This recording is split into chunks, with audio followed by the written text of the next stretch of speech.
Good afternoon, my friend, and welcome to the St. Jude's Children's Research Hospital 100 presented by XCAL Racing. My name is PDJ Zeller, the voice of XCAL Racing, and you're tuned in to Tella TV. And boy, do we have a dandy in store for you this evening. We're getting ready to do 100 laps around the Charlotte Motor Speedway to decide who's going to win this charity event. Before we get into the details of the race, though, let us go over what's the most important thing here about the event. So, the whole point of this event is to raise money for charity. Obviously, the St. Jude's Children's Research Hospital. As you see on the top of the screen right now, we've already raised $711. We really would like to get to 1,000. If we get to 1,000, that means that for my promotion video for Telesign TV, I will be jumping through a burning table. I'm already jumping through a normal table because we raised $500, but if we can get that up to $1,000, you'll get to see myself jump through a burning table. And who wouldn't want to see that? I'll tell you what, I'm not a fire chief. I'm not like a pyromaniac or whatever the kids call it these days. I don't do any of the crazy stuff like that. I don't have a lot of experience with fire. You know how much opportunity there is for that to go wrong? Like, you might just get an excellent video of me giving myself third-degree burns. We don't know what might possibly happen here. Which, now that I think about it, my medical bills could be more than we're actually raising for St. Jude's. But that's besides the point. Still, let's get $1,000 for the kids. They need it more than I'll need it for my burns. We have a few seconds left here in qualifying as we wrap things up. And, yeah, it's about time to go racing here. I'll take you through your starting order in just a moment as they wrap things up. And as warm-up ends, here is your starting grid for the St. Jude's Children's Research Hospital 100 presented by XCAL Racing. Starting on pole position. That is position number 1 will be the number 60 of Sean English. On his outside, the number 1 machine will be Clinus LaBeouf. In third in the 454 will be Luke Turpin, who had a dramatic heat race number 3 victory. And in fourth is the 77 of Octavio Rondoletto. In fifth is the number 53 of Tyler Batchelder. In sixth is Jeremy Leto in the 29. In seventh is the 07 of Kyle Streichars. And in eighth is the number 11 of Emmanuel Lopez. In ninth is the 48 of Jordan Barbinger. And in 10th is the 22 of Jacob Harrell. In 11th is the 707 of Cody Jones. 12th, we have the 20 of Jose Godino. 13th is the 16 of Jeff Edgar. 14th is the 699 of Matthew Bear. 15th is the 99 of Tyler McRae. 16th is the 114 of James Seawright. 17th is the 01 of John Schwartz. 18th is the number 74 of Rafael Sempruch. 19th is the 32 of Kenny Tripp. And 20th is the 062 of Johnny B. In 21st is the 37 of Arthur Hendren. 22nd is Bruce Helmoth in the 25. 23rd is Derek Colson in the 5. 24th is the 28 of Stephen Rex. 25th will be Ryan Soper in the number 84. 26th will be Heather Patrick in the 7. 27th will be the 17 of Jay DeBoop. 28th will be Tyler Jalbert in the 04. 29th will be the 12 of Greg Holes. 30th will be Brad Gologly. 31st will be the 24 of Diego Romero Ruiz. 32nd will be our in-car reporter tonight of Paul Coleman Jr. 33rd will be Keith Frazier in the 55, and 34th will be Rich Hill in the 19. 35th will be Adam Padilla in the 67. 36th will be the 83 of Timothy Skillman. 37th will be Eric Bergdorf in the 88. And rounding out our field, starting shotgun on the field, will be the 13 of Darren Snyder, starting 38th. So that is your starting grid for the St. Jude's Children's Research Hospital 100. And as we get these cars underway and we start to pace, I was gonna tune in our in-car reporter Paul Coleman, but actually see our leaders are already down in turn 3, so we're about to go green. So we'll talk to Paul during the first caution. We go through 3 and 4. It is Sean English in his number 60 RPM Chevy Camaro bringing the fields through turns 3 and 4. On his outside, it's going to be Clinus LaBeouf, who actually won heat race number 2, sliding backwards across the start-finish line as they all wrecked coming to the checkered flag. They got the car repaired, and he was able to keep his original starting position. The pace car pulls off, the field in the hands of Sean English, and the green flag will wave. We're underway for 100 laps here from Charlotte, North Carolina. Immediately off the jump, LaBeouf on the outside gets a good jump to the high side. He is going to pull about even with English. English down low, though, has the help from Luke Turpin. That second row of cars, Rondoletto and Turpin, those have been 2 of the biggest names in XCAL these last few weeks. Those guys have been winning an awful lot of races. Watch for them to make some wild moves and make it interesting early. So we get things settled out. One thing worth noting is these cars are relatively loose for about the first 2 or 3 laps of a run. When them tires are cold and there's no heat in them, they almost act as just a brick of ice. They go all over the place. They're very hard to control, so we'll see if we see anyone maybe have a problem, get loose, or lose their race car here early in the run. Up front, LaBeouf still rides to the outside of English. Lap 1 in the books. Lap 1 was led by Sean English in the 60. One thing that I'm curious to see with English is during the heat races, he always had his teammate James Seawright closely behind, so he always knew that if he got into trouble, his teammate Seawright could bail him out. Well, Seawright actually started 14th in this race, or 16th. He currently runs in 14th. And Seawright has a long way to go before he's going to be of any help to English, although I do see Seawright back there in the field, and he's making moves, cutting his way through the pack. He's trying to make his way up there to his buddy, but right now, English is left alone to fend for himself. On the high side, it's LaBeouf with a lot of help from Rondoletto. That 77 car dominated heat race number 1.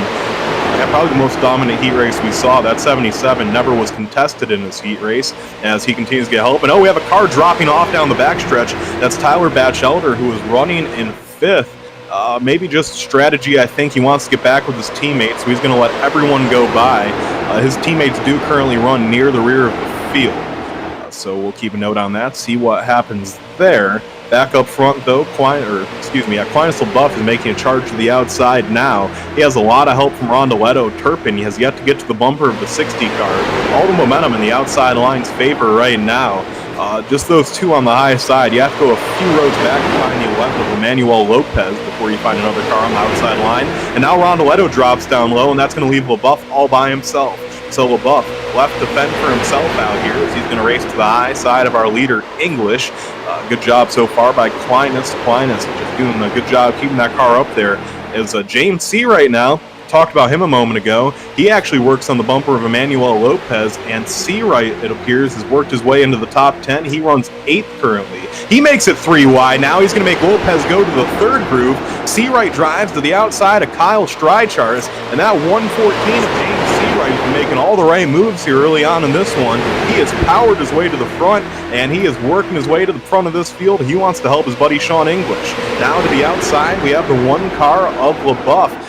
Will the Seawright machine help LaBeouf, or will he try to make it 3 wide so he can get to his buddy English? Here we go. Seawright goes to the top. He's up to 5th now. He's going to make the pass on Rondoletto at the stripe, move him into 4th. And a strong run early here. And we do have a couple cars that have pulled off the track. We have Keith Frazier currently out of it, and Paul Coleman Jr. sits on the pits. Let me try to dial in our in-race reporter real quick as I look for his channels. They go 3 wide for 2nd. Seawright makes it 3 right on LaBeouf, and Seawright's now right up to the bumper of English. Seawright dives down in front of Turpin, and Seawright's up to 2nd. So now it is English and Seawright, those first 2 cars in the field. Wow, what a run from James Seawright to make his way all the way up from 16th to 2nd in just 6 laps, and that will position himself nicely to defend for his good buddy Sean English. Let me go back to what I was doing, though. I'm trying to dial up the channel of Paul Coleman Jr. There we go. He's down on pit road. Paul, you got a copy? Yeah, I got a copy.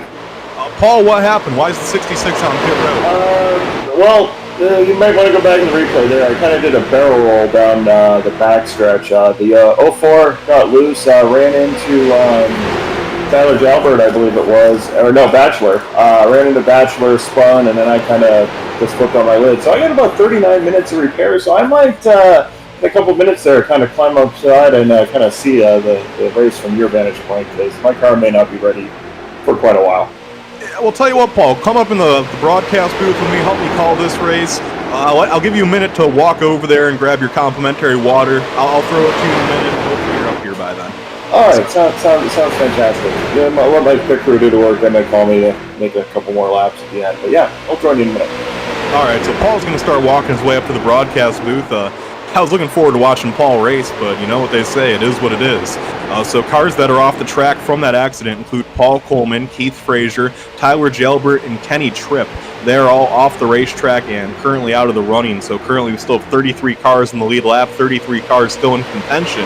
Up front it is English and Seawright running nose to tail, doing a fine job right now. That high side now has Aquinas LaBeouf with a lot of help from Emmanuel Lopez.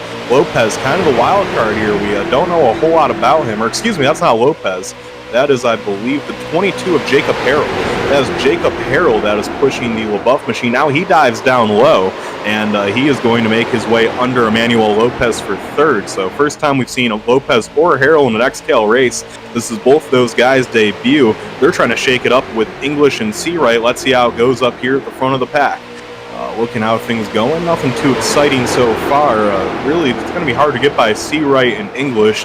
And it does appear as Paul, I hear the door open. I've seen him put his headset on, so Paul will be joining us in a second. Up front, though, Paul, we got to talk about James Seawright. He made his way all the way from 16th to second now. Now he's just happy to run on his buddy's bumper.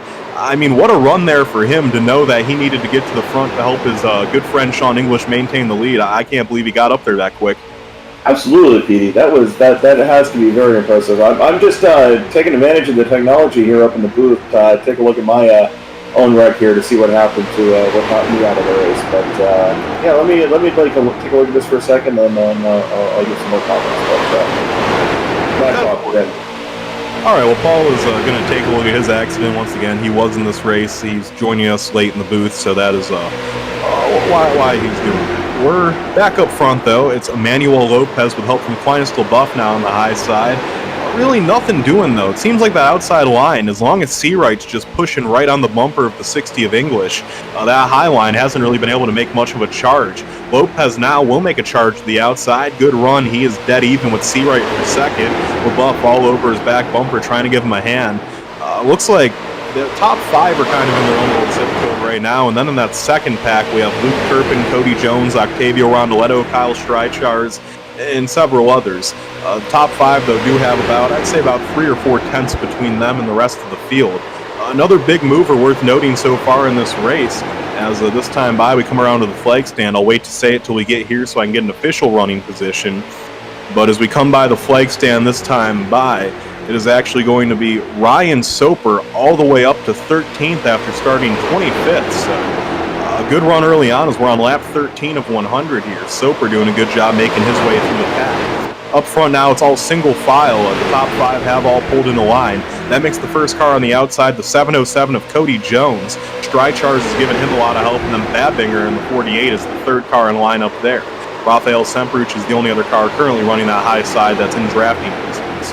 So a lot of dropping bombs cars up there. Now Tyler McRae in the 99 actually is going to pull to the outside. So 3 dropping bombs cars in the outside lane. They're starting to feel a little racy here. I got to remember, too, this doesn't count for fake XCAL points. This only is for charity. And once again, check out the link in the description if you haven't already. Click there, donate to the St. Jude Children Research Hospital. It's a great cause. Any dollar you can donate will help. It's a great cause. We'd love to donate $1,000 and make you jump through a burning table, but honestly, $711 is still pretty darn good. Me and Hobush actually looked into it, and with $711, that's more than enough for a blood transfusion for a kid, and that is that's good for the community that we could do that for a child out there. We could fund their blood transfusion. So a proud moment here for XCAL, but what that has to do with the race right now is it's a charity race, not really the same level of stress and pressure as usual. A lot of these guys, it's just kind of time to go out there, have some fun, and see if you might be able to park it in victory lane as things get a little hairy in the middle of the pack. Cody Jones get loose, as does Octavio Rondoletto. They're all going to hang on, and we continue to race here on lap 15. Absolutely. I'm trying to look here. My camera situation here seems to be getting messed up. They all disappear on the backstretch. So, kind of interesting.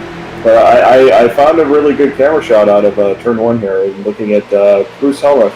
One of the things I want to mention, though, is the surprise, because, Luke Turpin made a miracle run in Heat 2 there, and he really hasn't moved up, moved down, or anything like that. He just seems to be biding his time. I'm wondering if the rest of the field is outclassing him right now, or if he's just being patient. I just watched him check up on the backstretch aggressively to make sure he didn't catch the cars in front of him. So I think Luke Turpin is just biding his time right now. And I think that's 77 to Octavio Rondoletto. Rondoletto has definitely entered the discussion for best driver in XCAL the last few weeks, as now things get a little hairy for second. Here we go. Aquinas LaBeouf dives to the inside for third. There come with a couple of those mainly asphalt cars off the pit road, numerous laps down. But it is LaBeouf taking third away from Jacob Harrell, so move LaBeouf up one more spot.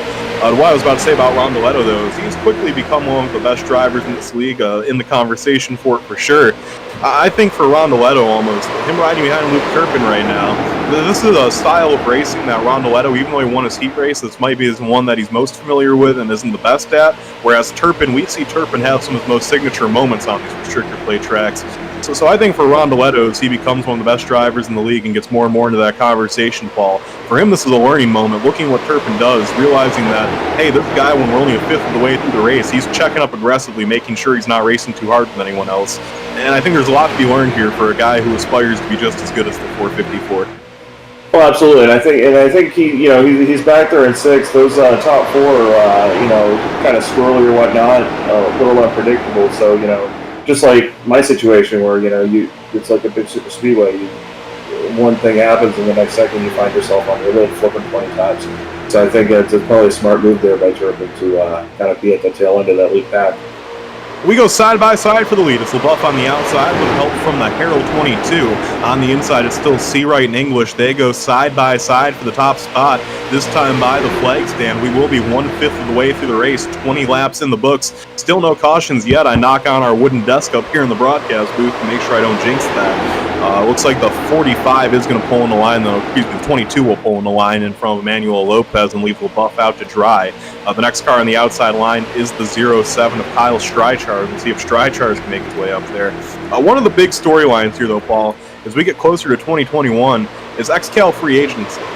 And who's a bigger free agent, Paul Coleman, than Luke Turpin? The guy that the man, the myth, the legend, the guy who's won more races than anyone in this offseason so far, a guy who is arguably the best driver in the league, certainly a big free agent. And early here in free agency, Paul, in week number 1, we have seen Luke Turpin in early contract discussions with Ryan Soper Racing. That's the only report we have. We haven't had any reports from discussing with any other teams, but RS Racing trying to make a huge move here as we head towards 21. That would be a gigantic pickup for Ryan Soper Racing. But you know what? K2, we still got a vehicle open there, so we might have to make that would be, you know me, I'm a huge Luke Turpin fan. I've been a Luke Turpin fan since 2014. He's kind of my rival, but not really, because he sure as heck doesn't look at me as a rival. But man, that would be huge if we could get a piece of Turpin as well. So I don't know, that would be a long shot for Ryan Soper, but.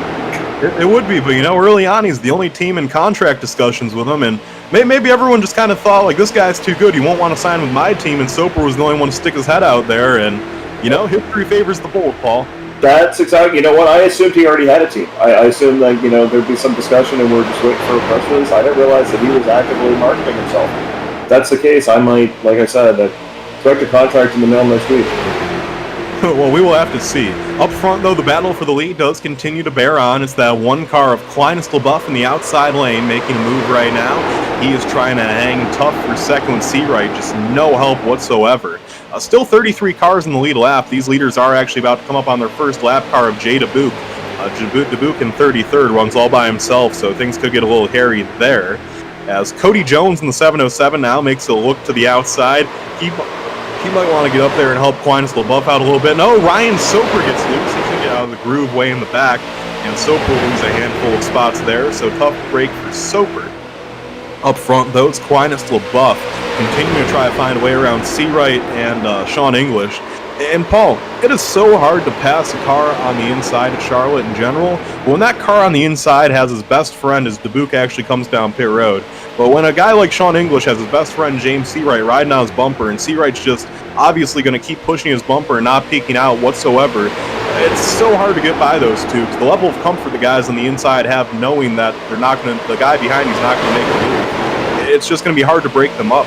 Oh, absolutely. No, the only hope is you got to hope that the guy in second there makes a mistake somewhere and you can stick a nose inside with that. But they're running so consistent that I just don't see that happening. But you're just gonna have to bide around. There's still 70 laps left. It's hard to make consistent good laps every lap. We got some pit stops coming up. If we have green flag pit stops, I could turn this race on its move too. So I just run around. I'd be safe. Just kind of settle yourself in the third, fourth, fifth, whatever, and let this race play out for a little bit. And talking about how impressive they've been on the inside, Paul, Clinus LaBeouf, this whole race on the outside lane trying to race for that lead, is now Cody Jones comes up to help him. And for LaBeouf, Paul, you have to imagine that one car has learned some things here running these first quarter of the race on the outside of the racetrack that maybe will help him later on. Absolutely. Hopefully it doesn't learn to use up all his tires, even though this is a sprint race, 150 laps. If he's on his outside there, running a little bit more aggressively. That might cost him towards the very end of the race. But he's in a good spot right now. He is, and now he has help, and getting a little bit tight there is Seawright. He comes up the track in LaBeouf. LaBeouf has not wavered. He's going to continue to race around as Jones is going to start to catch him. Jones almost made it 3 wide there with Stride Charge. Stride Charge let him slide in the line, though, and finally, here comes the help for LaBeouf. On the outside, it's Cody Jones, Kyle Strychars, and that 48 of Jordan Babinger, and they have caught up to our lead pack here. We will see what they can do as Jones now gets close in side drafts with that 22, the 22 of Harrell. Harrell continues to run on the low side. Here comes the 707, and now with a little bit of help, LaBeouf's able to draw even with English. They head down into turn number 1. It's LaBeouf on the high side. He draws even with our leader as through the corner, though, shorter way around the racetrack, English does pull back out. Here we go, though. The 707 is going to give good drafting help to the 1. Finally, Clinus LaBeouf has the help he needs. And one cool thing, too, this race, obviously, the whole point of this is to raise money for St. Jude's. The 707 of Cody Jones, Paul, he has said he's going to donate $1 for every car he beats in this race. So if he were to win, that would be $37 he'd be putting up. But nonetheless, still a pretty cool promotion there. That's absolutely, I was going to do $1 for every lap that ends up. So I need to move the room to kind of think of another way I can do it. So obviously, I haven't passed any cars or got any good positions or anything. So we definitely need to come up with an idea for that. Yeah, even $1 for each lap you completed right now wouldn't be a whole lot. Yeah, exactly. So you guys think about that as we do, but I think that's awesome. I mean, this is a great thing. The St. Jude's organization is just, a phenomenal organization. They provide such a great service to, families that don't have to worry about medical costs. And I mean, it's hard enough. Imagine being a parent of a kid that's, suffering from something as horrible as cancer, and then, to have to think about a medical bill on top of that. So to be able to get them that treatment and to really take one, paying off of their plate is just an absolutely huge service that really, I'm so glad XCAL is being a part of that. It is, and we got to give a shout out to Mark Royce. He wasn't able to make the race tonight, but he was this race was kind of his brainchild. He donates quite a bit of money frequently to the St. Jude's Children's Research Hospital. It's a charity that he truly loves and cares deeply about. He brought the idea up to XCAL, and it's a charity that XCAL is happy to run a race for. So thank you to Mark Royce for this great idea. I'm happy that so far we've been able to raise $711 for St. Jude's, which is great. That was absolutely awesome. Link in the description. Keep those donations coming. Any money we can make is good money here. English is going to block the outside lane. He blocks LaBeouf. He's going to come back down in the line now. And LaBeouf now is going to have to try to get that run back as the block there kind of cut off its momentum. Here we go. A third car coming to help the outside lane. That's Rafael Sempruch in the 74. And, Sempruch has kind of started to make a name for himself as a restrictor plate extraordinaire in this league, Paul. He ran really good at Michigan, was racing for the win, ended up 5th. He ran really good the first time he went to Charlotte. I believe that was his first race with us. He had a top 5. And now here we go. He's finding his way towards the front once again at Charlotte. Some guys just have a nose for the front in these restrictor plate races, and Sempruch seems to be one of those guys. Absolutely. It's definitely, speaking from experience, it's definitely a different skill set. Knowing how to work that draft and, how to work around and, handle your car, it's definitely a little bit different than, the short track kind of thing. So if you're able to excel here, this is definitely something worthwhile, especially, looking forward to next year's XCAL schedule. I think we got 7 super speedways on the schedule, so, that's a time to shine. Yeah, in a 30-race season, it's either 6 or 7, but either way, those races, I think, are the true wild cards to the XCAL Championship, Paul. Those 6 races, because anything can happen. Like right now, Sean English could get the wrong bump from Seawright in the corner and the whole front pack could wreck. And that could happen any single week. So the champion of XCAL might be the guy who survives these restrictor play races the best and runs just good enough on the short tracks. That really could be the difference. Absolutely. No, as you said earlier, Tyler Batchelor, who was running up front. Oh, sorry, we have contact in the front. Seawright and LaBeouf make contact. Almost a big wreck. They save it. Continue, Paul. Fantastic. Tyler Batchelor, who was running, clear as day up in the front, decided he wanted to be in the back with his teammates, and unfortunately got caught up in my wreck. Had he not done that, he might have been up front. But, again, each lap completely unpredictable. You never know. Like you said, we were just talking, and the leaders almost took out half the field right there. They almost did, as now it's going to be LaBeouf is going to get in front of Seawright, and Seawright's not happy about that, to be honest with you. LaBeouf did a move that I saw Seawright do to LaBeouf yesterday in the heat race, just cut his nose off going down the backstretch. And race car drivers really don't ever forget anything, as now Seawright makes it 3 wide on the outside of LaBeouf. Let's see what happens here. English might try to play it a little dirty and try to check up the 1 car to get Seawright back into his position. Let's see what happens as they come down the backstretch. That's exactly what's going to happen. English checks up the field, and he's going to let Seawright catch right up to his door. Let's see if English lets Seawright take the lead, or maybe they'll be content just controlling both lines. Either way, with Seawright on the outside, that means that no one's going to pass English, because I doubt that Seawright will pass English. And until you can split up the 14 and 60, and even if one's on the inside, one's on the outside, or if they're running nose to tail, you really need them not to be near each other, because if they're close to each other, Paul, they're just pretty much a brick wall. Absolutely. They're just going to, stay side by side. It's kind of like when you get, next to a semi on the interstate or something like that, you're not going to be able to pass. You get a slow car and a semi and a 2-lane highway, and you're just kind of stuck behind them. That's kind of what's going on right now. Oh, LaBeouf slides up the racetrack. That opens the door for the 22, and the door gets shut. LaBeouf slides back in the line.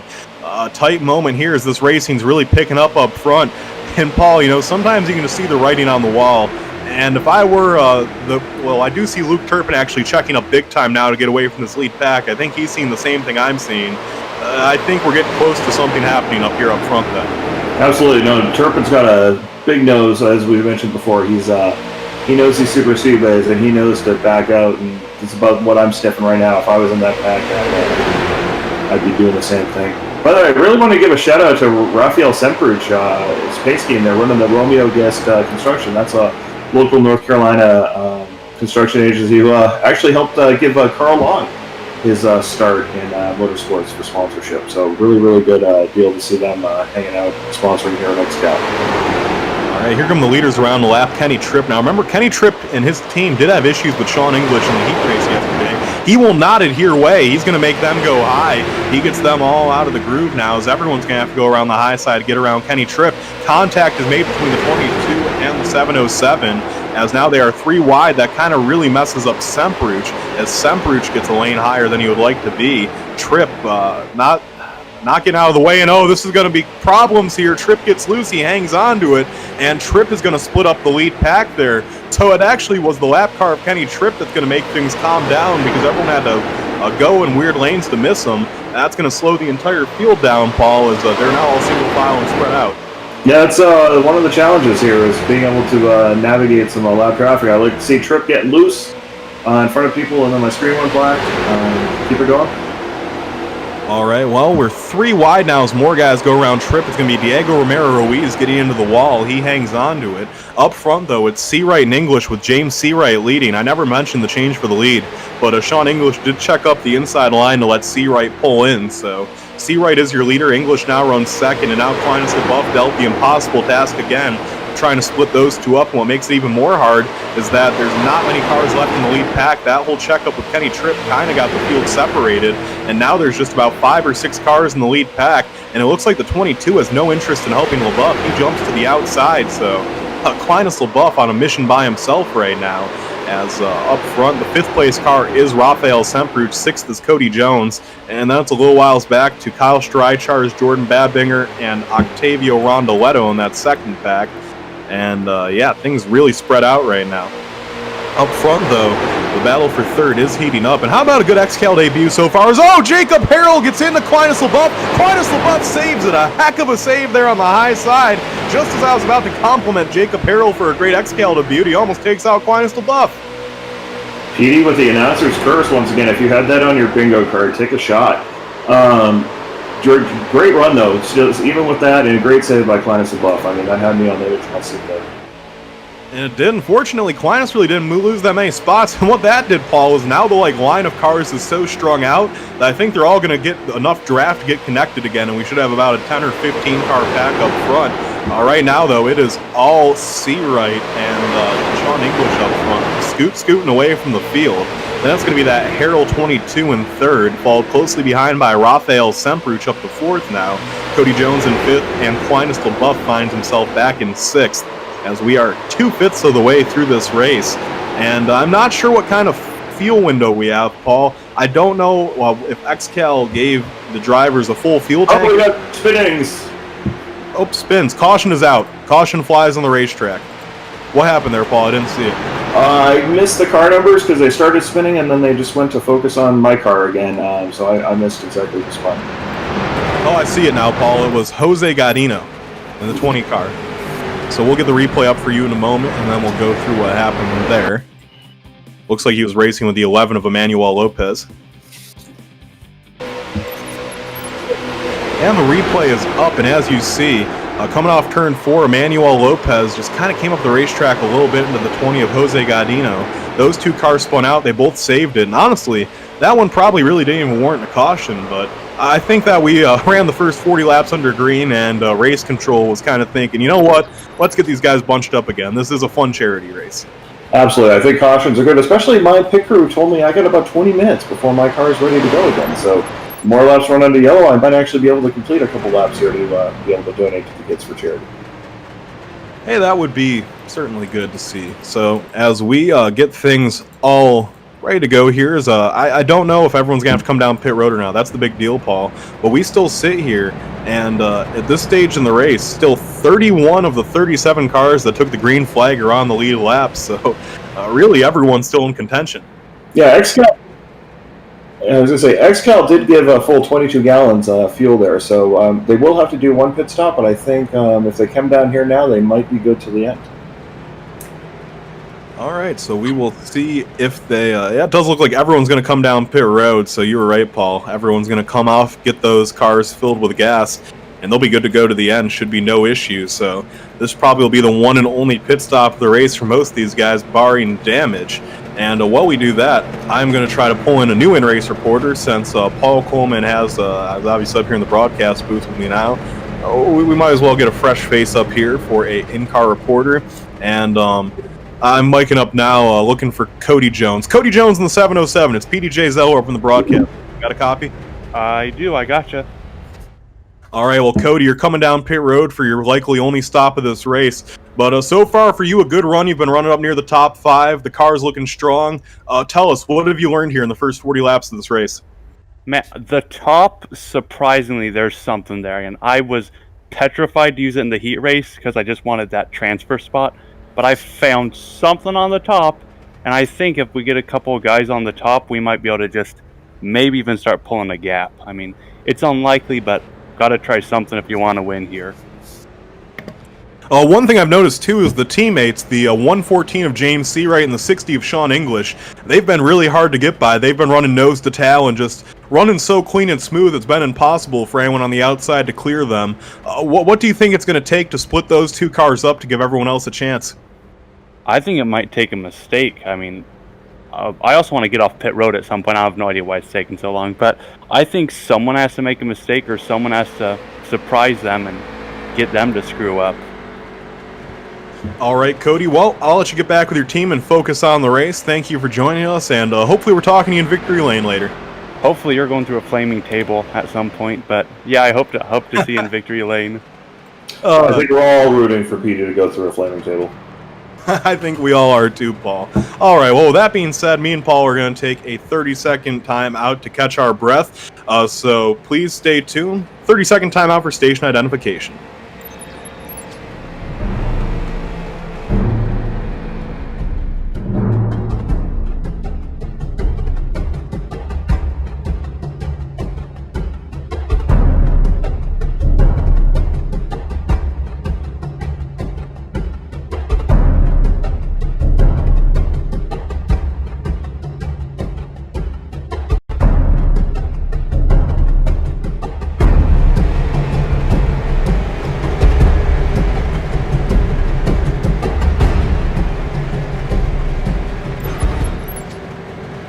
And welcome back to XCAL Racing on Telesign TV. My name is PDJ Zeller, the voice of XCAL Racing. Alongside me today is Paul Coleman Jr. as he had an early exit from this race. Decided to climb up into the broadcast booth, and I almost feel bad for interviewing Cody Jones there. I think we messed him up. He lost about 20 spots on pit road. He's down to 27th now, though, so maybe we shouldn't distract him next time. I'll take credit for that one. Sorry, Cody. Looking up front, though, Paul, things have changed. Here's an updated top 10. Luke Turpin in first, Jeremy Leto second, third Ryan Soper, fourth Emmanuel Lopez, fifth Octavio Rondoletto, sixth Jose Gaudino, seventh James Seawright, eighth Brad Glogly, ninth Sean English, and 10th Matthew Bear. So English and Seawright starting 7th and 9th, Paul, and for the first time this race, they find themselves in an uncomfortable position. As I say, we're going to be interested to see how well of a team they can do to work together. I mean, you got Turpin up front now. Obviously, there's no reason for him to back off. You know, he can just hit the gas, stay on the yellow line, and, you know, it's going to be hard to get past him. We have 1 to green this time by, and you're right, that now the 454 is in first. You are going to have an awful hard time getting around him.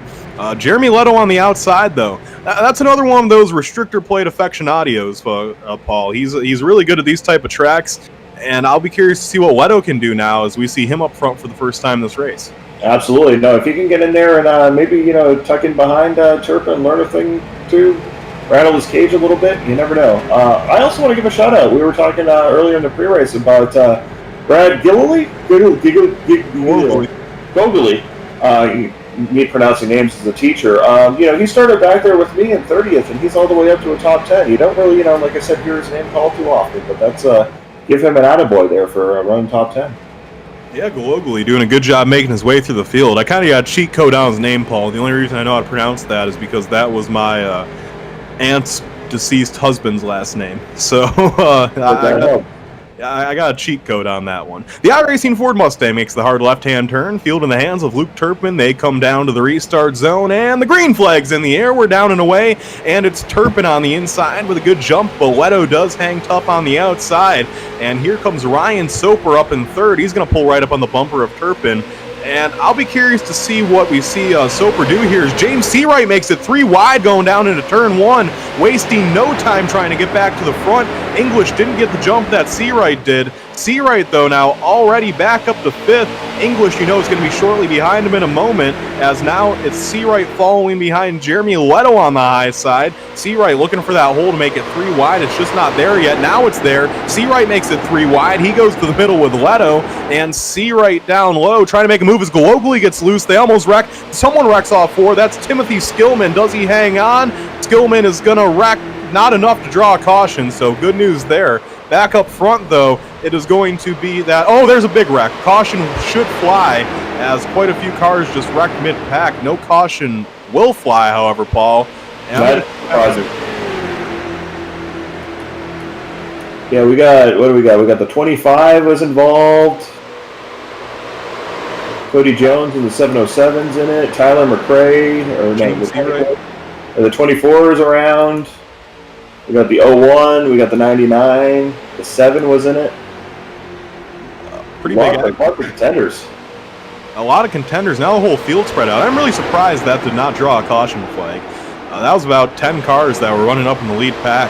Not sure why that didn't draw a caution. Nonetheless, though, that does give us the leader, Luke Turpin. Second is going to be Octavio Rondoletto. Third, Ryan Soper. Fourth, Sean English did survive that. Fifth, Jose Gaudino. Sixth, Kyle Streichars. Seventh, Jordan Babinger. Eighth is going to be Quinas LaBeouf. And ninth, Brad Glogly. And 10th is Johnny B. Good for Johnny B. A good run. For Johnny B. Absolutely. Hey, do you have any inside information? Maybe the XCAL control room there, they got dinner reservations they're trying to make, so they want to get this race over sooner than later. Yeah, well, Aaron Hillbush, he might have a date with the steak probably right after this race, I'd have to imagine. So maybe he does just want to get on his way to grilling. As we continue to run, though, and Jeremy Leto was also collected in that. I saw him take blame for the accident, so I'm going to guess that Leto caused it. Up front, though, this time by the flag stand, Luke Turpin continues to lead, and now it's going to be the 84 of Ryan Soper with a little bit of nose damage, getting some help from the 60. And this time by the flag stand, there is crossbars in the air, halfway down, halfway to go, as we are 50 laps into this 100-lap affair, and it's Sean English on the inside now making the pass for third, as we have 4 cars in the lead pack. Then we have about a 4-car second pack, and then it's a long ways back to Brad Glogly in 9th and Johnny B in 10th. So things really spread out here as now Sean English makes his way back up to second. He gets right on the bumper of Luke Turpin. He's going to push Turpin off into the corner, and English, very aggressive driver. We'll have to see if he can out-aggressive Luke Turpin. You know, English is a very aggressive driver, and he'll drive you to his limits, but Luke Turpin can be an aggressive driver when you make him be, and I don't think he's going to take any crap here. Absolutely not. No, he's going to stand his ground, and he doesn't have that big pack to worry about causing a big wreck or anything like that. So watch him stand his ground here. We will see as Turpin leads down the backstretch, looking through the field, seeing if we got any good battles going on. That second pack with Godino, Stride, Charles, LaBeouf, and Babinger, they're running nose to tail. I think they just want to try to catch the leaders. Then all the way back to Brad Gologly, Johnny B, and Emmanuel Lopez. That's going to be a 3-car pack here in a moment. And yeah, as you just continue to go through the field, we have 24 cars still running on the lead laps, so still a good number. Absolutely. After that essentially the big one for still 24 cars to have a shot, if we can get ourselves a yellow flag to bunch of the field up again, people have a chance. Well, let's give some mention here to another driver, Darren Snyder. Darren currently running in 13th. Actually, English has taken the lead away from Luke Turpin, so I'm going to hold off on that thought real quick as English made a power move to get by Turpin. But Darren Snyder running in 13th right now, Paul. He started all the way back in 38th, and he's up to 13th. That 13 car is slowly but surely cutting his way through this field. Absolutely. He's kind of driving a smart race, kind of the way I was planning on doing it. Just, let cars fall by the wayside, keep yourself clean, and, he's not, his laps aren't super fast or anything like that. He's just kind of running consistent, hasn't, probably got a scratch in the car, and he's just kind of moving on up. All right, we'll keep noting his progress as he continues to make it. As, like I said, 23 cars on the lead lap, as Cody Jones has had to come down pit road for damage. English continues to show the way around the racetrack. Second, Turpin, and still those 4 cars in the lead pack. Looking back at the second pack, it looks like things are getting a little exciting for fifth. Aquinas LaBeouf drops to the inside of Jose Godino. He wants to be the lead car in this pack, so now it's LaBeouf showing the way around the speedway. As the second pack's about 2 seconds behind the lead pack, so they have a long ways to go to get there. And to be honest with you, without a caution, I don't think they probably will get to the lead pack. Right now, I'll tell you who I really like where they're sitting, Paul, is Ryan Soper in the 84 car. He's in 4th. He's running about like 3 or 4 tenths behind the top 3. He has enough room to react if an accident were to occur, as I'll tell you what, Turpin is all over the bumper of the 60 car. And, Turpin gets him a little bit loose there, but I like where Soper's sitting. He's in good position right now, where if these guys in front of him make a silly mistake, he can capitalize. Absolutely. No, I think he's in a really, really good spot. But then you got this 3-car tandem here of Kleinis, Strichards, and Babinger, who are working really well together, and I think they're going to be able to catch up as well. I think my prediction is if you get these 3 guys to mess up, your winner is going to come from that pack. And I just got the 5-minute warning from my pit crew. I might have to head on down here soon and make a couple laps. All right, yeah, let me know when those 5 minutes come and you can get down the ladder of the press box and work your way back down to the car. But Turpin actually just dropped back to 4th. I think he let the 2nd and 3rd place cars go around him. I think it's by design he wanted to drop back to 4th. I think he was racing too aggressively with the 60, and sometimes I think people realize like their own mistakes and their own demise. I think he understood that if he kept racing with the 60 the way he was going to grow frustrated and probably do something stupid. So I think Luke was just like, you know what, I'm going to run in 4th and calm down for a minute. And if I'm correct, he is still on probation, right, through the rest of the year? Nope, that actually ended this week. Oh, did that end this week? Time flies. But anyways, I'm sure based upon that, he still didn't want to do anything that could possibly end up getting him in the hauler or get him, penalized, because I'm sure he's on a short leash. For sure. Certainly, we don't want to see him doing anything else foolish, as the leaders do come up on the lap car of Tyler McRae. McRae will heed to the high side and let the leaders go by, as actually it's going to be Ryan Soper trying to get a draft run off of him. And Sean English continues to lead. Octavio Rondoletto all over his back bumper. Ryan Soper in 3rd. 4th is Luke Turpin. That second pack, not a whole lot's changed. Still the same 4 cars. As now it's going to be Kyle Strychars going to the low side of Aquinas LaBeouf for 5th. Strychars is going to have the spot at the line, so Strychars is going to move up to the 5th spot now, as Strychars is one of those original XCAL guys, Paul. He's been with us since 2014. When he raced us in 2014, he was only like 12 or 13. He was a real young kid, had a really squeaky voice, and here we are 7 years later. He decided to race with us again, and now he's a man. It's crazy how time flies. He's definitely grown up. It was crazy. He was a middle school student back, because I remember tutoring him in some math way back when. But, he's got some real-world racing experience now. I know he's involved in the kart scene up in Western New York. He might be able to talk a little bit about maybe you guys have crossed paths. But that real-world experience has turned out over here to back in the iRacing semis. He's running much better than he used to back in the day. He is. He actually signed with Dropping Bombs Racing, so Tyler McRae and company gonna try to help groom him into a good driver. And talking about big free agent acquisitions, we talked about Luke Turpin's the biggest free agent. You could probably argue that Jordan Babinger was the top 3 free agent, Paul. And Babinger in the 48, they actually decided to sign with Dropping Bombs Racing, so probably the biggest free agent signing Dropping Bombs has had yet. They signed a guy that really could be a championship contender if he runs the best visibility every week. Absolutely, Dropping Bombs turning into a super team. You know, maybe they can find some room somewhere for Turpin as well to make an offer. I think that might be the Rick Ware Racing of XCAL, but running up front instead of 30th.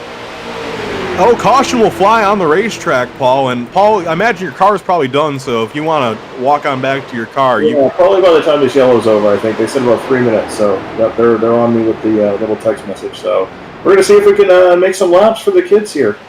All right, and not cause any problems on the way out. But yeah, check in with me if there's another yellow. We'll let you know how it's working.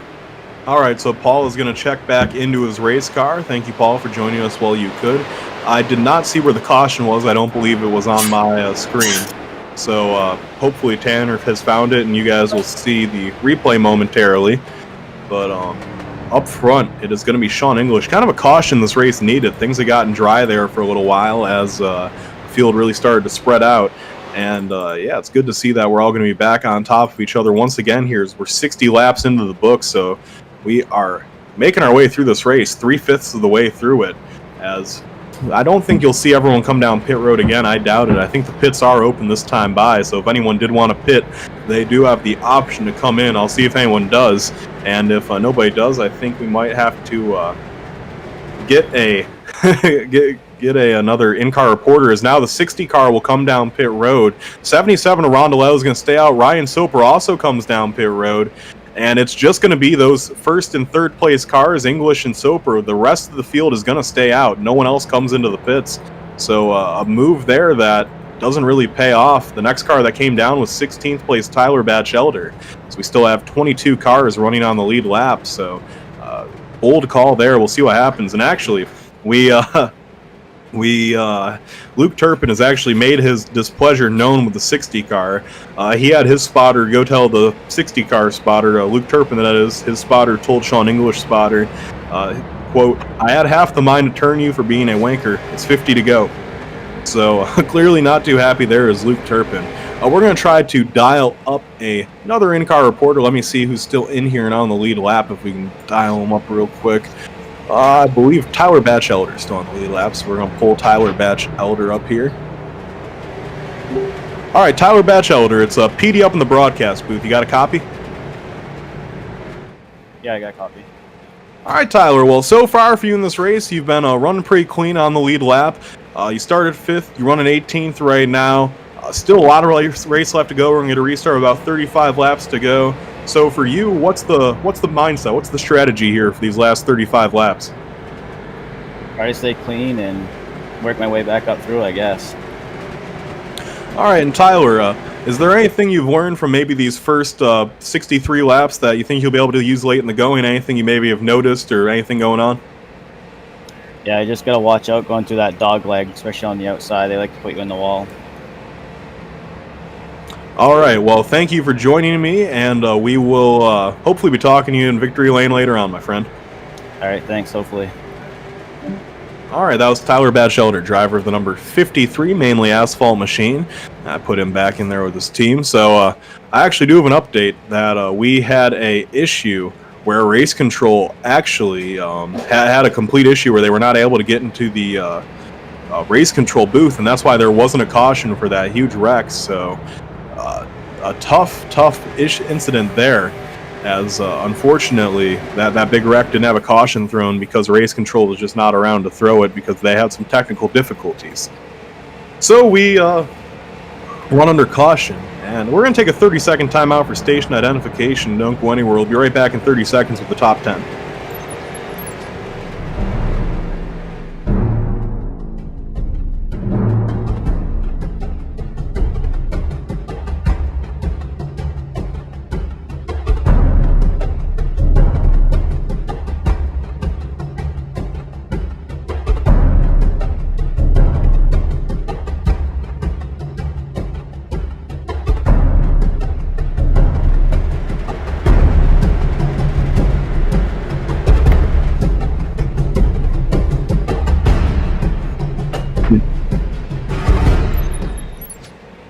Welcome back, my friend. My name is PDJ Zeller, the voice of XCAL Racing, and you're listening to Tella TV here for the St. Jude Children's Research Hospital 100. And now's as good a time as ever to remind you, if you haven't already, click that link in the description. Even if you just have $1 to donate the dollar. Any dollar we can raise is great to helping out all the children at St. Jude's. It's the whole point of this event tonight. There is a small purse on the line for these drivers, but it's more about getting the kids the help they need, not really about the money for the drivers tonight. So make sure, if you haven't, please go check out the link in the description. We've already raised $711. If you get to 1,000, that's something that we would really much so like to do. So thank you to everyone who's already donated. Back up to the front of the field, though, as we get restarted. Here's your updated top 10. 23 cars run on the lead lap with 35 laps to go. Octavio Rondoletto is your leader. Second place is Luke Turpin. Third, Kyle Streichars. Third's Kyle Streichars. Fourth, Jordan Babinger. Fifth, Jose Godino. Sixth, Aquinas LaBeouf. Seventh, Brad Glogly. Eighth, Johnny B. Ninth, Emmanuel Lopez. And 10th, Heather Patrick. And an update, our original in-car reporter, Paul Coleman Jr., has returned to the track. He runs in 36th out of 37 cars. If he can complete the rest of the race, though, he probably can pick up one more spot. So maybe a 35th place finish coming for him.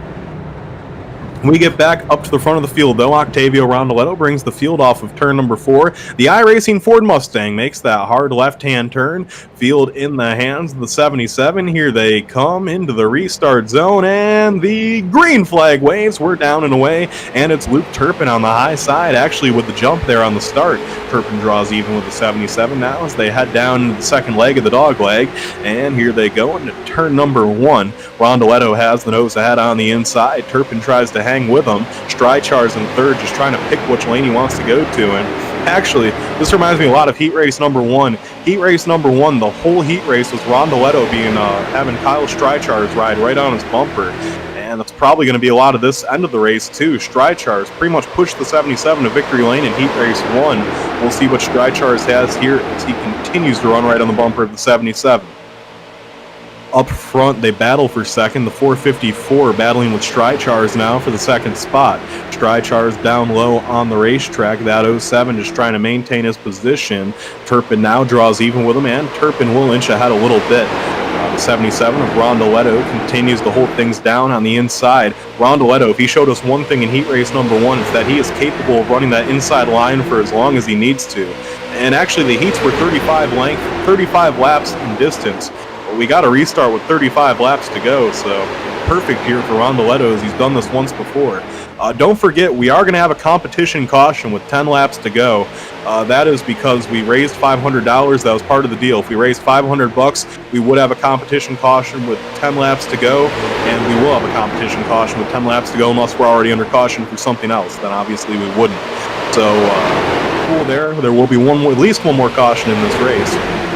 As right now up front, they do a duel for the top spot. It is Turpin on the high side with help from Jordan Babinger. On the inside, it's Rondoletto with help from Kyle Streichars. It's funny, both the car on the inside has the yellow drop and bomb car pushing them, and the car on the outside also has a yellow drop and bombs car pushing them. It's really hard to look around the racetrack and not see a drop and bombs car somewhere. There's a lot of them. We counted them before the race.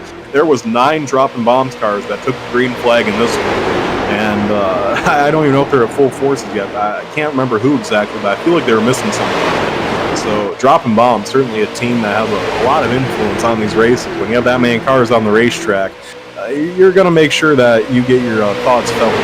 that is for certain. Up front is, getting loose is Sean English. English gets way sideways. He gets out of the groove. Everyone's going to go around him as he had just fought back up to be about 6th. He's going to slide back now as an unfortunate break there for English. He'll have to gather himself and start to make his run back up front.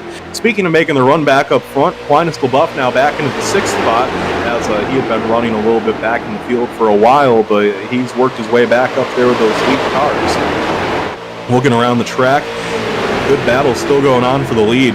Turpin on the outside with a lot of help from Babinger, just trying to find a way around that 77.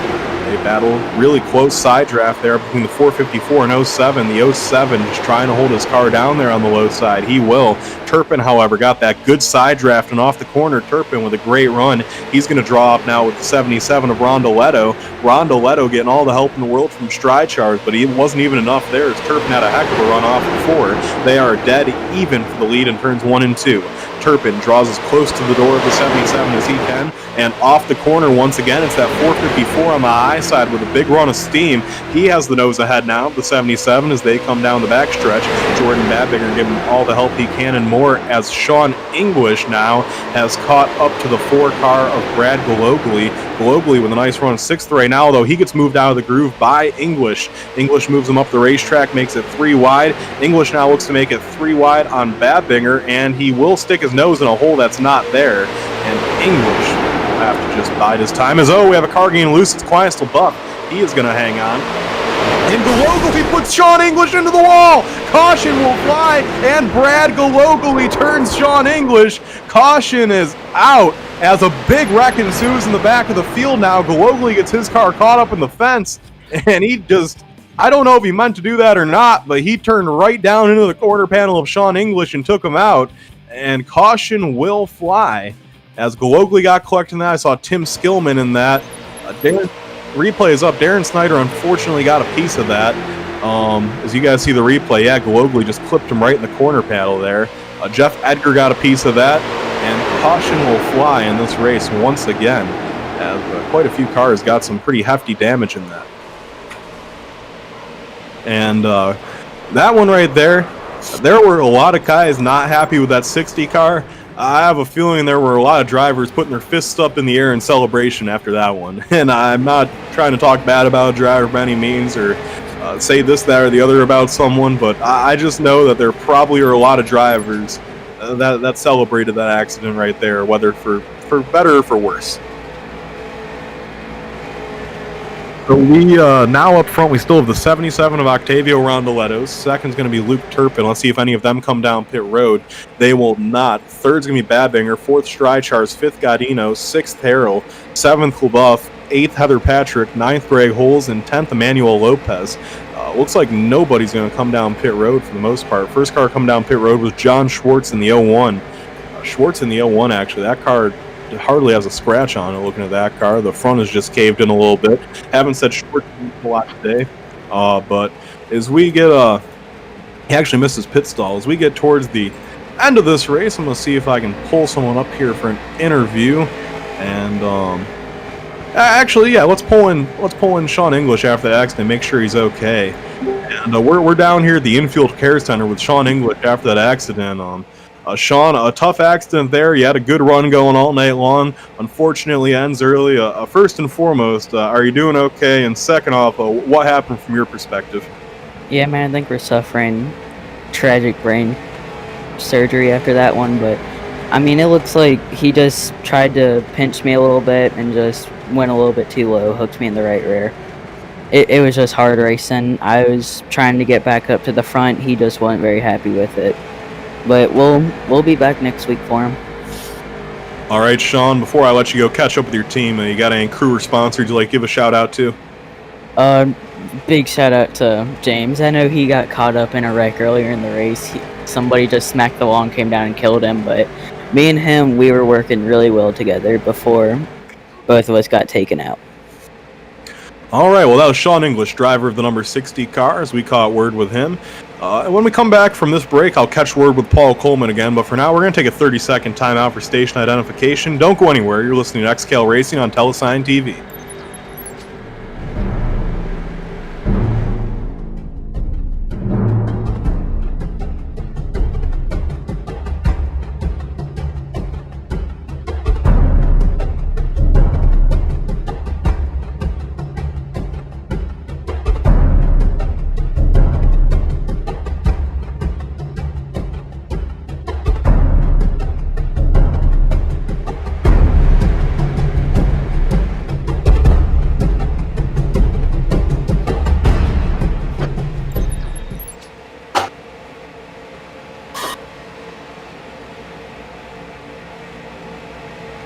Welcome back, my friend, to XCAL Racing on Tella TV. My name's PDJ Zeller, the voice of XCAL Racing, as we get ready for the epic conclusion of this race.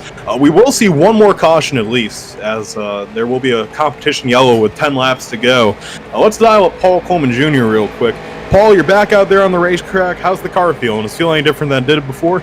Yeah, it's definitely underpowered, but fun fact, I ended up on my roof again. The yellow, evidently the 04 there, Archer braked into the 24, sent the 24 back up to the track, and then I rode the pit wall and landed on my roof. So I had to get a tow back, but we are now back hitting the track again. So it's been a fun night. Trying to make laps for the kids. Trying to get another spot. All right, well, Paul, trying to get that one more spot. Do you think you have anything constructive you can add to the field here at the end? Do you think that maybe you can try to push Luke Turpin to a win here and win him over for your team? Absolutely. The only thing I probably do is, as I'm getting lapped, if I can block the guy in second place to help him out, that's about the best. But that's not cool racing. But that's literally, I'm just out here making laps, just doing this for the kids.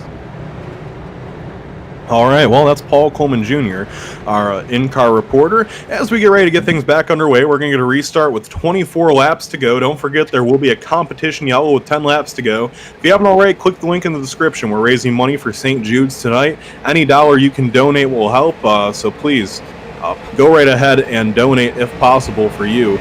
I believe we're at $711. Let me just double check right now. Yep, we're still at $711, so hasn't changed since the start of this race, but still not too late. We can make it happen. Let's get a few more bucks in there. Maybe get to $1,000. If we get to $1,000, I'm going to jump through a burning table. I've never jumped through a burning table before. I've jumped through many different tables of many different variations, but burning, I was going to save it for this football season, but COVID had different ideas, so I guess XCAL might get that if we can get to that $1,000 mark. All right. The iRacing Ford Mustang leads the field off turn number 4, makes that hard left-hand turn. Field in the hands of the 77 Camaro of Octavio Rondoletto. They go down in the tri-oval. Flagger holds the flag in hand. Green flag in the air. We're down and away. And Rondoletto did get the jump over Turpin. Now on the inside, it's the 48 of Jordan Babinger. Babinger's going to draw right up to the bumper of that 77. His Strichar slides in the line. Everyone's going to leave Turpin out to hang. Next car on the outside is the 22 of Harrell. So now it's Babinger up to the second spot. Now high as we've seen him run all night.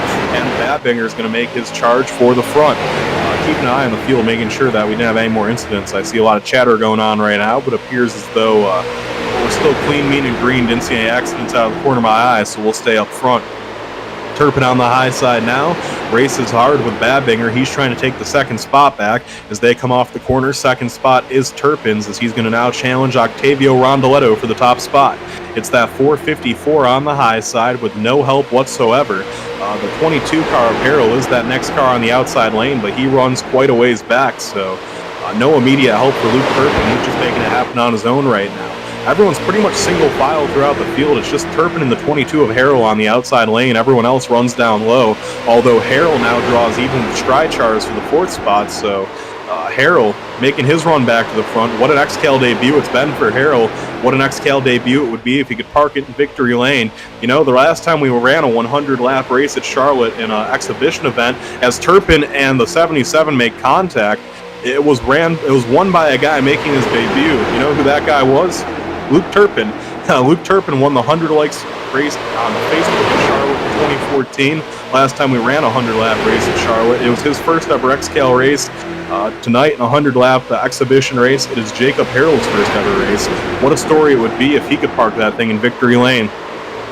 Harrell now comes right to the bumper of the 454. He's given Turpin all the help he needs and more as they come off the corner at the stripe. It's going to be awfully close this time by. It's going to be that 454 by the closest of margins as the 22 gets him a little bit too hard.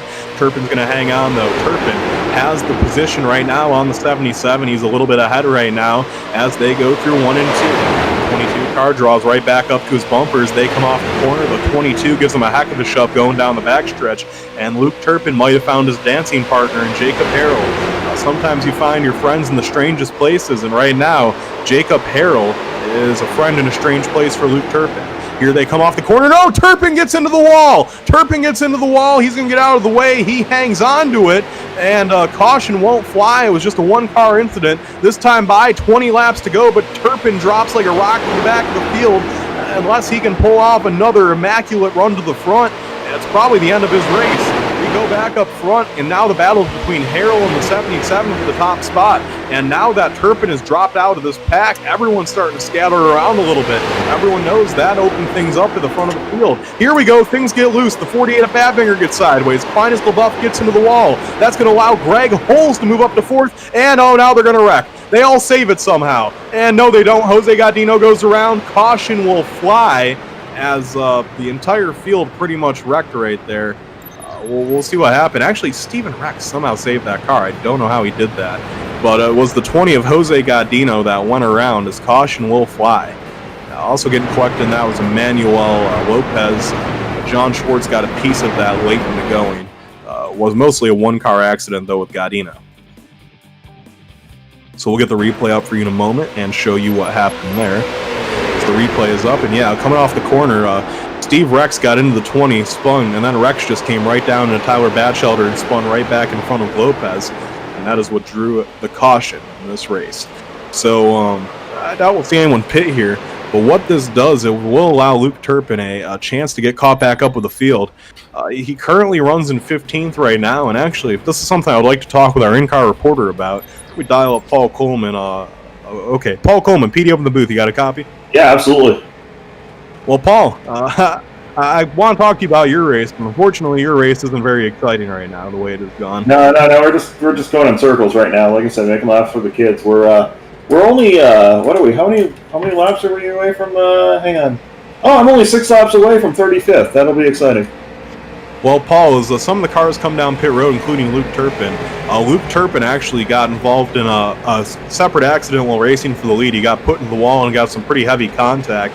He's down pit road getting that car fixed right now. He's going to be restarting about 15th or 14th with about 11 laps to go. You think that's too much for anyone to make up. However, last night with 4 to go, we saw him go from 13th to win a heat race. So do you think plenty of time? Do you think it's too early to count him out considering the damage he has, or do you think that the 454 might have one last run in him? You can never count Turpin out. You saw what he did. That was an absolute amazing run. He was just setting the stage. Now he's doing himself one better by starting 15th. But yeah, plenty of laps left. I mean, we're going to get another yellow, so he could even, he could be leading by the time we get the competition caution. It's definitely on the table still. All right, Paul, well, thank you for joining me once again. Always a pleasure talking to you. And now we're going to dial up another driver who is currently running towards the front of the field. Let me dial up real quick. All right. Ryan Soper, it's PDJ Zeller up in the booth. You got a copy? Oh, yes, I've got you, Petey. All right, well, Ryan, right now you sit in 6th as we're about to get a restart with just about 10 laps to go. What's the strategy here for you moving forward? Well, strategy is, we have no strategy. That's how I race all the time. I'm just wing it, play it by ear. That's probably why I don't have a win yet. But as we're going 2 to green here, I feel like if I can get a really good restart on the high side, and maybe duck down in front of Aquinas here, I will hopefully have a good shot at the win. All right, well, Ryan, do you think you've learned anything in this race so far that'll help you in the final closing laps of this one? Yes. I'd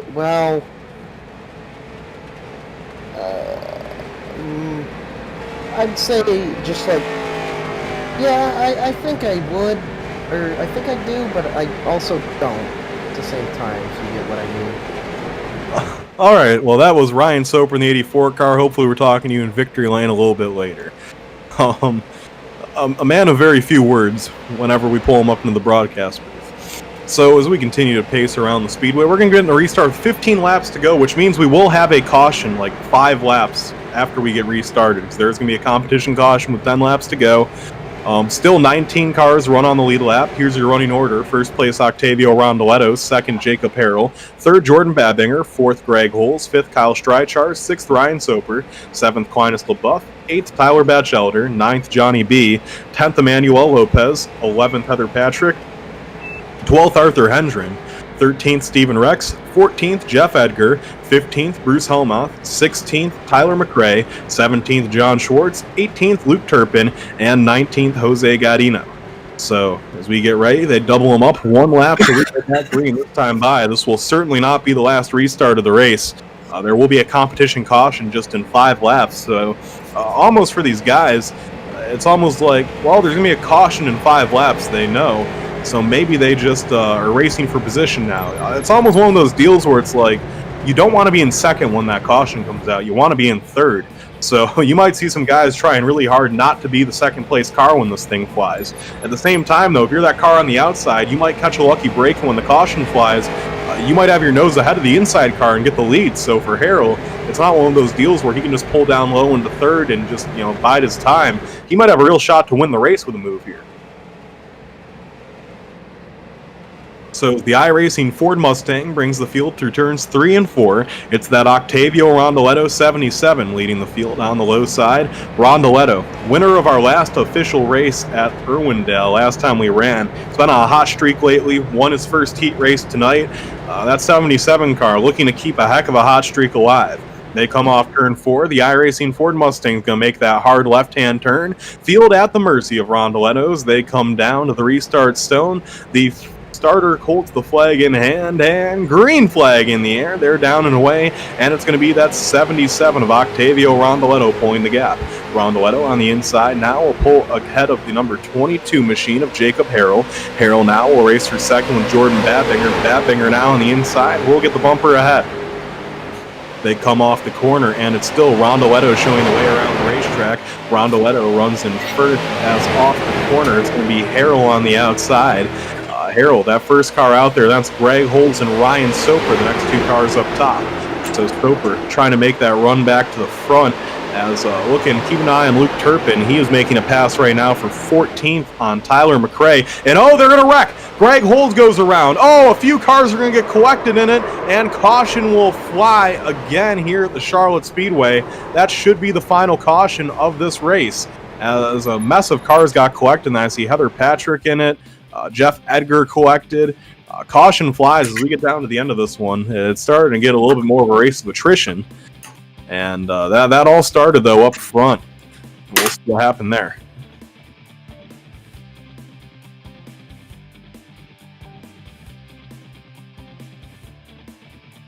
It started with Greg Holes. I know that much.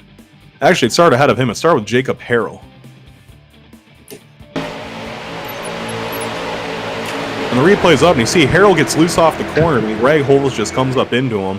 Holes goes around, Harrell goes around, Heather Patrick gets into it, Jeff Edgar, a few other cars getting collected. Now Luke Turpin got a piece of that one, and the caution will fly yet again as we go back under yellow here, and that takes a few more contenders out of this one, as we will now have, I believe, just 18 cars on the lead lap, as everyone comes down pit road to get that damage looked at.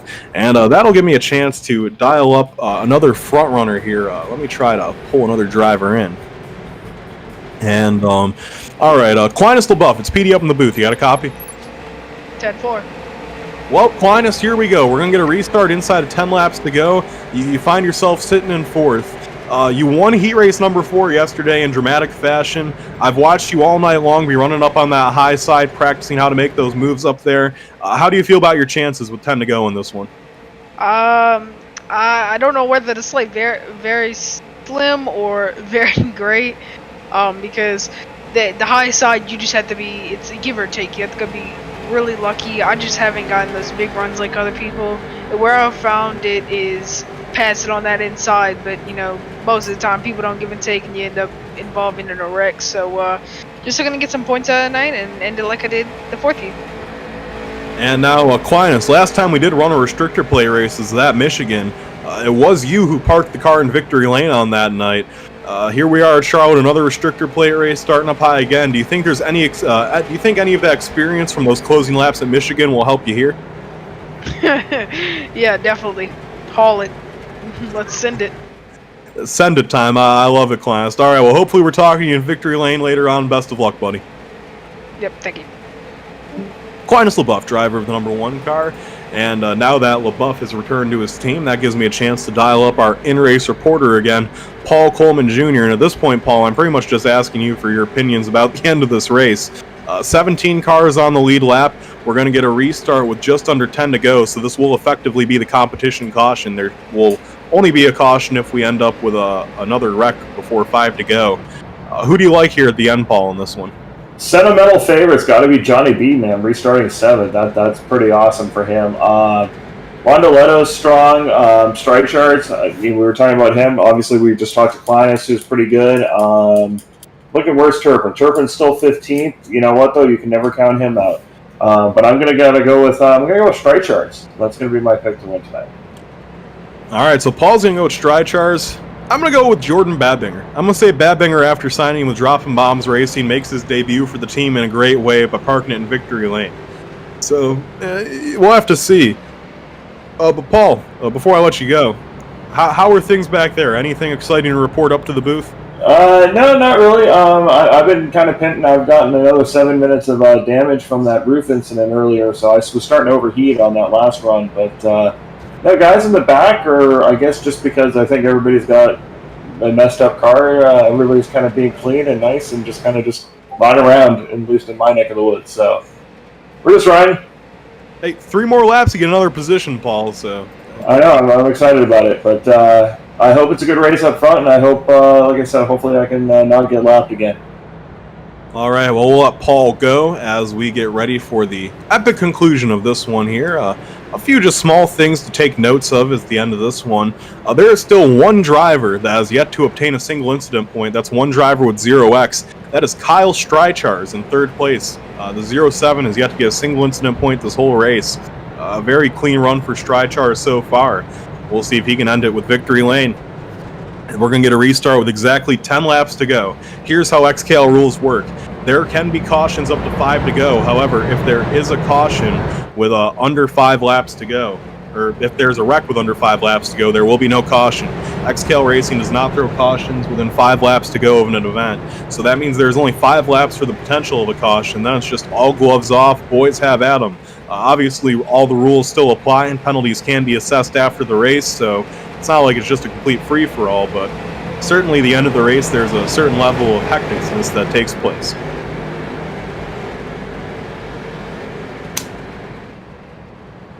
Here they come through turns 3 and 4. It is that 77 of Octavio Rondoletto on the inside. On the outside, it's Jordan Babinger in the 48. Kyle Streichars, Clinus LaBeouf, Tyler Batchelder, Ryan Soper, Johnny B, Emmanuel Lopez, Heather Patrick, and Jeff Edgar make up your top 10. The iRacing Ford Mustang makes the hard left-hand turn. Field in the hands of Octavio Rondoletto. Can he bring it home? He has 10 laps to get it done. They come to the restart zone, and green flag in the air. They're down and away, and it's a dead heat at the line. The 48 with a good jump on the outside, and he gets a big push from Clinus LaBeouf. LaBeouf trying to push the 48 car ahead. Here comes Soper now in the 84 to help that outside lane out. The outside lane running good right now, and it is that 48 of Babinger drawing even with his teammate Streichars for second. Here we go. Soper's going to dive down to the inside. He cut the nose off of Johnny B. Johnny B lets him know he's not too happy about it. And now it's going to be Streichars jumping to the outside. They're going to leave Rondoletto out to hang. Rondoletto with no help on the inside as Tyler Batchelder now moves up to 3rd. Batchelder all the way from the back, all the way to the front. The 53 car now runs right on the bumper of the 77. Tyler Batchelder, after not being up front all day, here we go with 9 laps to go. That 53 is trying to leave a stand behind. He runs right on the bumper of the 77. On the high side, it's those dropping bombs teammates. Streichars and Jordan Babinger trying to get it done.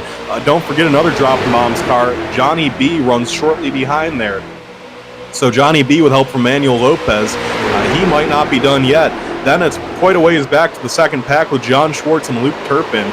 So really, it's just about an 8-car battle for this win right now. Off of turn number 4, this time by the flag stand. 8 more laps to run, and it's going to be Streichars on the high side. Streichars trying to get it done as he races, and he gets a lot of help from his teammate that high side, making moves happen right now. You can tell it's go time. Nobody leaving anything left to decide here at the end of this one. Last time I'll remind you of this, but this is the charity event. If you have any extra money or can donate, click the link in the description. All proceeds go towards the St. Jude's Children Research Hospital, so any money you can donate towards that cause is obviously money well spent. As focusing back on the race, up front, the battle for the lead continues to rage on. Rondoletto, let's not forget, heat race number 1, he dominated by running that low line on the racetrack.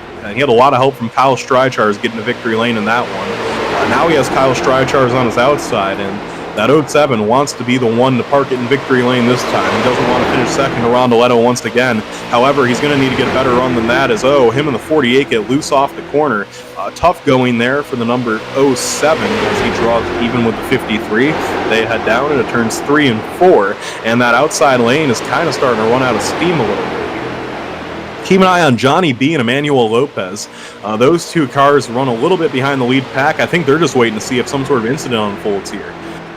It's getting really hectic as there's 6 laps to go this time by. As Emmanuel Lopez drops off, some sort of issue there for the Lopez machine. He might be out of fuel. Now Johnny B has to catch the draft of these guys to hang with him. Johnny B, you won't be too surprised. We see the 062 help his drop and bomb teammates on the outside lane. Here comes Streichars with a huge head of steam down the backstretch into turn 3. Streichars going to draw even with the 77 again. And this time by the flag stand, the starter holds 5 fingers in the air. 5 laps to go. There will not be another caution in this race. Rondoletto crosses the flag stand, and yep, that's it. No more cautions. 7 guys left to duel for the win. And Tyler Batchelder and Ryan Soperek, they go to the inside. It is now just 5 cars left in the running for this one. It is going to be Aquinas LaBeouf's going to ride in behind Johnny B. Johnny B up to 4th.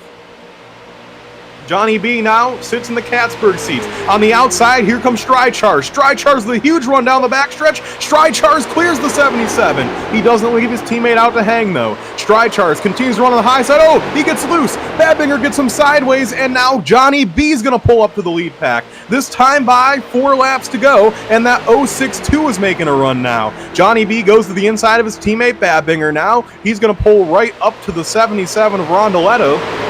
Johnny B is in the Catsburg seat in this one, as 4 more laps are set to go in here, and on the outside lane, those 2 yellow cars doing all they can to get some sort of a run. Johnny B sits in second. Johnny B runs right on the bumper of Octavio Rondoletto as he is racing for the win here in the closing moments of this one. Johnny B, one of the cleanest drivers in the league. He doesn't always find himself racing for wins, usually somewhere around the top 10. He can see the checkered flag. It's getting closer and closer as this race comes down to the end.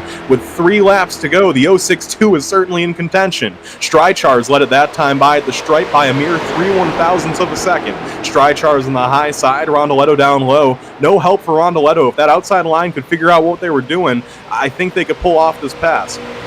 Here they all go flying by Paul Coleman, the lap car, and Streichars has the lead heading down into turn 3. It's the outside lane's race to lose, in my opinion, right now. As Streichars continues to run that tight line, the race laps continue to tick away. This time by, popsicle sticks in the air, 2 more laps to go. Babinger thinks about making it 3 wide. He will not. He continues to push his teammate Streichars. Streichars on that high side just can't quite clear the 77. As Johnny B gets loose, he's going to get up into the 1. He moves LaBeouf out of the groove. That's going to probably kill any chance LaBeouf had at winning this race. So Johnny B now will just have to slide back into line. It's really about a 3-car duel for the win. Down the backstretch, the 07 of Streichars inches ahead, and he's just putting his hand up in the air saying, come on, give me a shove, Jordan, give me a push. Babinger gets into him, and Babinger and Johnny B are going to wreck. And now it's Streichars LaBeouf in the 77 to duel it out for the win. Who does LaBeouf help? This time by, white flag in the air, the 77 down low with Streichars on the high side. 1 more lap left in this race. Who is going to get back to the flag first? Where does LaBeouf go? Does LaBeouf make some sort of daring move? LaBeouf gives a bump, a shove to the 77. He's going to help the 77 on the low side. Streichars fights back up top. Does the 07 have anything left in the tank? Can anyone get by the 77? Here they come into turn number 3. It's the 77 out front. Streichars on the high side, but he is not a factor. Can LaBeouf make a move off of 4? LaBeouf moves him up the racetrack. He throws the block. Rondoletto throws the block, and Octavio Rondoletto goes back-to-back. He wins the St. Jude's Children's Research Hospital 100. Second place is Aquinas LaBeouf. Third is Kyle Streichars. Fourth with a heck of a run is Johnny B. Fifth is Jordan Babinger. Sixth is Luke Turpin. Seventh, Bruce Helmuth. Eighth, Arthur Hendren. Ninth, John Schwartz. And 10th will be Greg Holes. And what was a heck of a race here from Charlotte. And we will have a word with the top 3 momentarily. What a race that was. It's Octavio Rondoletto. getting that car in victory lane.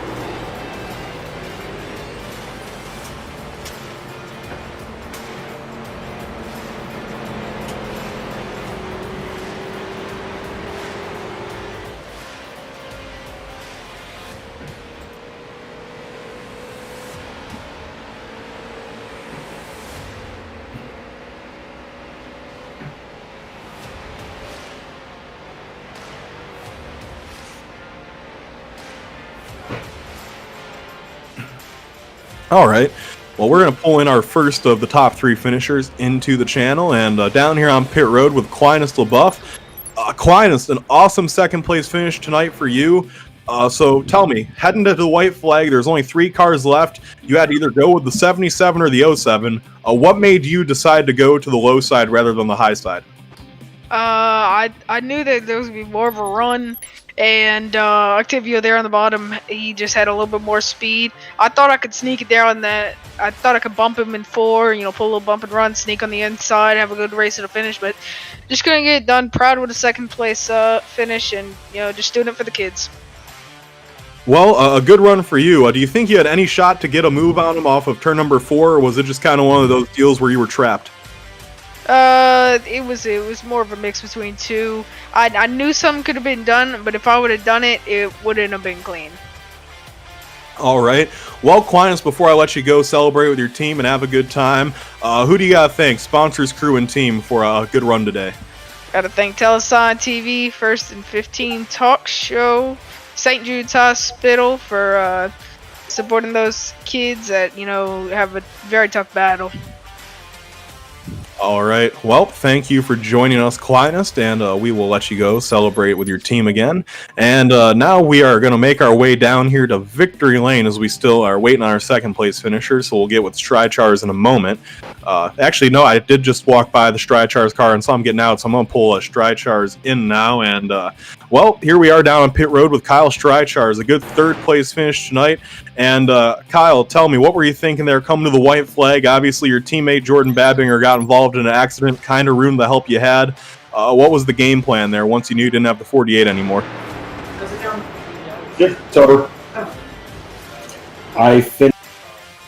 Gone, honestly, the last lap came through. I had no idea that we got, you know, if we slipped behind me there and didn't get an acceleration, we would have had it. We had that one on the side. Unfortunately, not enough to go good. Done a great run to drop the bottom of this great help. Great showing tonight, and great race for a great college too. All right, Kyle. Well, before I let you go and celebrate a good run with your team, who do you got to thank? Sponsors, crew, team, anyone you'd like to thank here for the 07's great run? Well, got to thank all the guys over at DBR, all the Racebox Sim Racing, Racing Tools, and Go Medicine Industries, and XCAL Racing for putting on a great event. And got to shout out St. Jude Children's Hospital. I mean, this is a great cause. We raised a lot of money for them, and great racing. Wish we could have got it done tonight, though. Unfortunate, but we'll be back next week. All right, well, hope to see you have a good run at USA. That was your third place finisher, Kyle Strychars.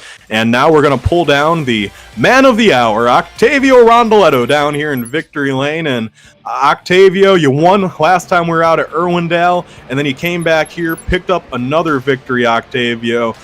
Tell me, what were you thinking coming to the white flag? You saw the 2 cars behind you. Did you think you had enough to get back to the checkered flag first, or were you thinking that maybe the high side would prevail? Hello, I was scared in the last lap because I watched 3 cars of the same team behind me, and luckily for me, they crashed, and I think I will stay low in this lap. All right, well, Octavio, a good run. Next week we go to USA, a track we haven't been to in a long time. Do you think you can make it 3 in a row at USA? Is USA a track you like? I like this track. I don't know if this is the best for me, but it's a good track for me. I need a better setup, a good setup like the Irwin the car, and I'm excited for the next race. I want to do 3 in a row. All right, well, Octavio, before I let you go celebrate another awesome win with your team, who do you got to thank? Sponsors, crew, and team. Thanks for team, for my family, friends, and see you in the next. All right, well, that was your race winner, Octavio Rondoletto, and that'll wrap things up here in the broadcast booth. Don't forget, you still have a chance. You can still donate until tomorrow, or actually, no, you can still donate till Thursday at midnight. So click the link in the description. Donate any money you can, if possible, for a great cause, the St. Jude's Children's Research Hospital. Thank you so much for everyone who already has donated. And on behalf of myself, PDJ Zeller, the voice of XCAL Racing, Tanner Kalin, and all the great guys over at Telesign TV who make these broadcasts possible, Aaron Hillbush and all the senior admins over at XCAL Racing who make these great races possible, we will see you next week from the USA Speedway.